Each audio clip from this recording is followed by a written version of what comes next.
nos concitoyens pensent souvent, et ils n'ont pas totalement tort, que, il y a des problèmes croissants d'accès aux soins, liés à la crise. Il y a malheureusement, du fait notamment de la crise économique des dernières années, des difficultés croissantes d'accès aux soins que nous n'avions pas connues dans le passé de notre système de santé. La proportion de Français qui répondent dans les enquêtes qu'ils ont renoncé à certains soins pour des raisons financières augmente d'année en année, et cela concerne essentiellement les parties des soins qui sont les moins bien remboursées, les frais dentaires, les lunettes, ce genre de choses. Euh, De même, un certain nombre d'évolutions du système, la généralisation dans certaines spécialités médicales et dans certaines zones géographiques des dépassements d'honoraires posent des problèmes d'accès aux soins croissants pour certaines parties de la population.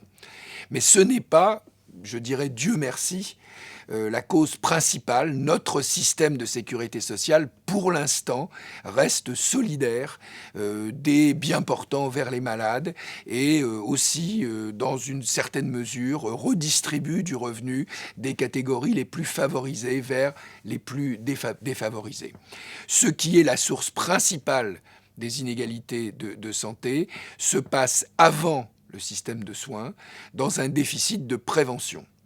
Ça vient par exemple du fait que pour le cancer, qui est la pathologie la plus inégalitaire, les personnes de couches populaires, de milieux pauvres, vont arriver avec un diagnostic beaucoup plus tardif, avec un stade beaucoup plus avancé de la maladie. Et donc, même s'ils ont accès finalement à des soins de qualité, comme les autres,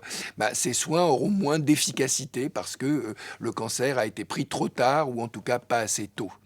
De la même façon, le système de santé,